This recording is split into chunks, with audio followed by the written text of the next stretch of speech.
这是女人第一次来到酒吧，看着周围形形色色的男人，她完全不知该先找谁进行搭讪，于是只好来到前台，将自己的傲人身姿展露出来。可还不等那些男人们上前，酒吧的老板娘便走过来。这让女人顿时感到羞愧难当，逃离似的跑出了酒吧。因为她之所以会来到这，其实并不是为了来寻求欢乐，而是想要找个人来假扮一天她孩子的父亲。丽兹这些年为了躲避家暴的丈夫，经常带着儿子和母亲到处搬家，这也导致儿子法兰基今年虽然9岁了，却还不知道自己的亲生父亲究竟长啥样。他一直谎称法兰基的父亲是一名船员，每天都需要漂洋过海的工作，所以也就没有时间回家来探望他们。甚至为了能够以假乱真，丽兹每隔一段时间都会来到图书馆，查阅航海方面的相关书籍，然后将其中一些故事都写进信里，再假借父亲的名义邮寄给法兰基。年幼的法兰基非常崇拜父亲，每次收到父亲的来信，他都会将上方的邮票小心翼翼地收藏起来。那本密密麻麻的集邮册上，每一张邮票都代表着一段父子间珍贵的回忆。在法兰基的房间里还常年贴有一张航海地图，每次读完信件，他都会把父亲所处的位置标记下来，因为他特别期望哪天父亲也能够刚好经过他所在的城市。而他每次也会将自己的近况写下来，然后通过回信的方式告知父亲。但毫无疑问，在信件离开邮局之前，丽兹都会提前把它截糊下来。看到儿子对自己所编造的故事深信不疑，他也本打算将这个善意的谎言进行到底。然而就在法兰基最近一次的转学中，意外却发生了。同桌的李雷是个比较调皮的同学，得知法兰基的耳朵后天失聪，他故意在桌子上写下了聋哑男孩，想要以此来羞辱法兰基。没想到法兰基非但没有生气，反而还帮对方纠正了错别字，两人也因此成为了朋友。一次李雷来到家里做客，看到法兰基用来标记的小旗，好奇上面为何都写着一串相同的英文。丽兹告诉他这是法兰基父亲所在那艘船的名字，也叫做沉默玛丽号。李雷从丽兹口中了解了法兰基父亲的情况，没想到第二天竟然给法兰基丢来了一张报纸，上面不仅印着沉默玛丽号的照片，而且这艘船过2天还会在附近的码头停靠。法兰基默默将报纸收了起来，想不通为何父亲没有在信中将此事告知于他。李雷认为肯定是法兰基的父亲压根没打算相见，所以才会将这件事隐瞒下来。为此他还不惜押上自己所有的足球卡，让法兰基也将自己收集的全部邮票作为筹码，打赌2天后法兰基的父亲会不会出现。法兰基听完当即应下了赌约。相比于李雷的猜测，他更愿意相信父亲是想给自己一个惊喜。回到家里，法兰基又重新写了一封信，希望过2天父亲能够抽空与他见上一面。丽兹看完信件顿时感到进退两难，不知该怎么去给法兰基变一个父亲出来。他将这件事告知了母亲，母亲却认为既然已经无法隐瞒下去，倒不如就趁这个机会将真相说出来。然而丽兹一方面不想伤害孩子的内心，另一方面也不想长期的努力功亏一篑，于是他只好硬着头皮来到酒吧，想着花钱雇个人来假扮一下孩子的父亲。可没想到这却让老板娘误会他在从事特殊工作。丽兹感受到了前所未有的屈辱，当即也没有脸再继续待下去。他来到海边崩溃大哭，那份本该属于夫妻双方共同的责任，如今却只能由他一人默默的承受。这一刻他是多么希望远处的海面真的能够驶来一艘轮船，然后下来一个愿意帮他一把的男人。可直至做到了天亮，丽兹的想法也没能实现。这时楼下餐厅的老板娘回家路上刚好撞见了他，对方了解完丽兹的遭遇后，不仅给她提供了一份端盘子的工作，甚至还帮忙找了个愿意假扮她丈夫的人。按照老板娘写下的号码，丽兹当即便约了对方来到一家咖啡厅见面。男人长得高大帅气，18块腹肌，并且还是一名职业船员，这来冒充她的丈夫再合适不过。但由于明天就要见面，时间紧迫，丽兹也没办法将所有详情向对方说明，只能将这些年与儿子所写的信件都交给他，希望男人能够在一晚上将其全部看完，避免到时让法兰基产生怀疑。在确定只是陪个小屁孩1天就有不错的报酬后，男人果断接下了这项轻松的任务。然而第2天来到家里，都还没等男人见到法兰基，法兰基的外婆就对他相当的不友好，因为他不希望自己的外孙一直生活在谎言里。好在经过丽兹的劝说，并且保证等法兰基年龄再大一些，一定会将全部真相告知于他，老人这才勉强答应先帮他们瞒着。得到母亲的首肯，丽兹也先向男人支付了1半的报酬，并表示剩下的会等事成之后再交给他。这时法兰基也刚好回到了家里，然而第一次见到这个既熟悉又陌生的父亲，他一时却有些不知所措。最终还是男人先开口向他问好，打破了尴尬。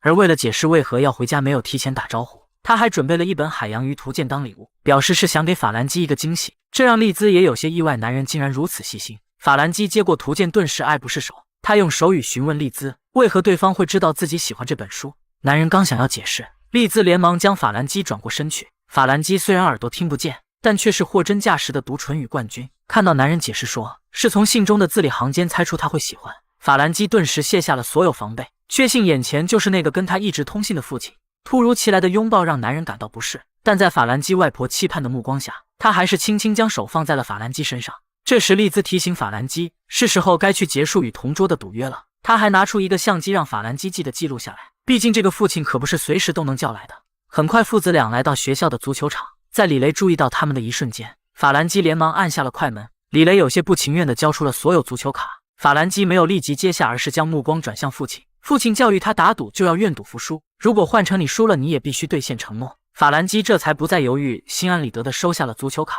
而有了父亲在一旁观战，法兰基更像是有如神助，愣是没让任何一个球突破他的防线。一场比赛结束，父子俩来到楼下餐厅共进午餐。点菜时，法兰基还特意告诉老板娘，旁边坐着的正是他的父亲。但老板娘哪里会不知道，因为这人还是他帮忙找来的。丽兹躲在后厨偷偷观察着这边的情况，看到父子俩一起吃饭的温馨画面，有那么一瞬间，他是多么渴望这一切都是真的。然而令丽兹始料未及的是，吃到一半，男人却突然带着法兰基离开了。担心儿子会被对方拐走，丽兹紧张的连忙追了出去，连身后老板娘让他放心的话都充耳不闻。等他一路跟到了码头，才发现男人是想带法兰基来亲眼见识那艘在信中提起过无数次的沉默玛丽号。看到二人只是拍照留念，并没有登船的意思，丽兹也不由重重松了一口气。接下来父子俩来到石滩上打水漂，见识到法兰基笨拙的手法，男人不仅细心的教他要怎么玩，还帮他挑选了一块适合打水漂的石头。然而这时法兰基却趁男人不注意，偷偷把那块石头揣进了口袋里，因为这对他来说，这不仅仅只是一块石头，还是父亲送给自己为数不多的礼物。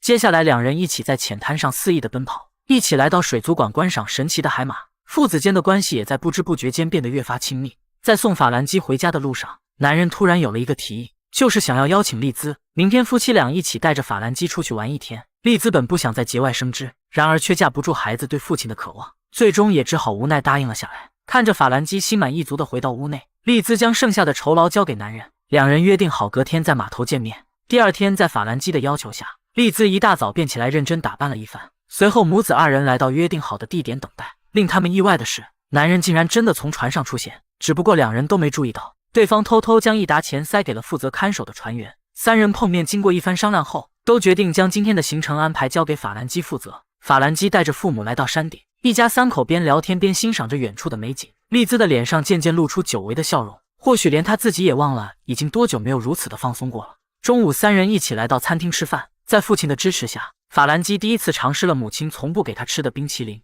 饭后他们来到海边散步，虽然很享受这种父母一起在身边陪伴的感觉，但法兰基也会懂事的留给夫妻俩一点独处的时光，这也让空气中顿时弥漫着一丝微妙的尴尬。随着彼此间的目光不经意交错，心中也涌动出一种莫名的情愫。晚上他们一起参加了小镇举办的舞会，法兰基还是第一次感受这么热闹的场面。见他一直盯着班上一个拉小提琴的女生看，同桌的李雷顿时心生一计，他打赌法兰基不敢去邀请那个女同学跳舞，而赌注正是他上次输掉的那些足球卡。法兰基本不想理会这个想空手套白狼的家伙，但父亲看到后却鼓励他，如果他能勇敢地去邀请对方跳舞，那么自己也会去邀请丽兹一起加入。为了父母的幸福，法兰基当即鼓起勇气朝着女孩走去，男人也来到了座位上邀请了丽兹。然而当看到父母已经站到了舞池中间，法兰基却在女孩诧异的目光下突然转弯拐向了一旁。他就这样静静注视着满脸幸福的母亲，这些年从来都是母亲毫无保留地帮助自己，如今有机会他也想力所能及地帮帮母亲。他清楚不仅自己一直在期盼着父亲归来，母亲同样也等这一刻等了不知多少个日夜。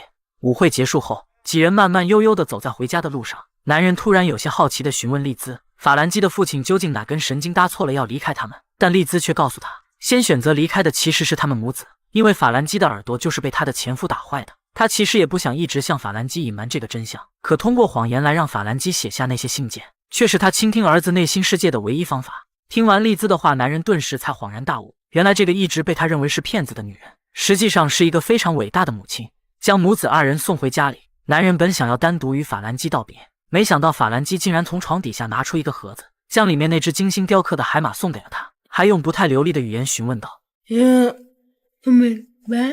男人不确定是否还有见面的机会，但为了不让法兰基伤心，他还是承诺有机会一定会回来看他。与法兰基道别后，丽兹依依不舍地送了男人出门。虽然他们相处的时间只有短短的2天，但二人还是对彼此间互生了情愫。然而男人所在的轮船明天就要远航，他不得已也只能先行离开。也直至此刻，丽兹才发现，一开始说好的报酬都被男人悄悄塞了回来，这也不由让她更加憧憬下一次的见面。但就在这不久后的一天，丽兹突然在报纸上看到了一则有关自己的寻人启事，而发布人正是她前夫的姐姐。起因是前夫已经命不久矣，希望能够在临终前再见儿子一面。在前夫姐姐的游说下，丽兹也不由有些心软，但介于前夫曾经的种种劣迹，她还是决定自己先去医院看一眼再做决定。哪知前夫都已经躺在病床上了，竟然还不改往日的嚣张跋扈，刚见面就对丽兹这些年的刻意躲避破口大骂。丽兹也终于明白为什么狗会改不了吃米填供，而她也决定趁这次机会将所有的真相都告诉儿子。但令她意想不到的是，法兰基并没有对此产生太大的情绪波动。相比于一个打聋他耳朵的人，他更愿意承认信中那个虚无缥缈的父亲。不过出于内心的善良，他还是画了一幅海马图，并附上自己的照片让丽兹代为转交，也算是圆了生父临终前的愿望。回家的路上，丽兹刚好从邮局经过，本想着反正以后也不会再有信件寄来了，不如索性也把之前的邮箱给注销掉。可令他万万没想到的是，法兰基在得知真相后，竟还继续往这里写了一封信。毫无疑问，这封信就是他故意写给丽兹看的。在所有人都向他隐瞒父亲的真实身份，担心他会因为缺少父爱而造成童年缺失时，法兰基看到的却是母亲对他无私的爱护。明明已经沦落到四处搬家，过着颠沛流离的苦日子了，母亲为了让他能拥有一个自信快乐的童年，还是不惜用几年的时间来编造一个美丽的谎言，甚至用虚假父亲的形象来引导他健康成长，让他免受外界不必要的伤害。他觉得母亲为他付出的已经足够多了，接下来他只希望母亲能够开启自己新的人生，能够只为自己而活，能够找到属于自己的幸福。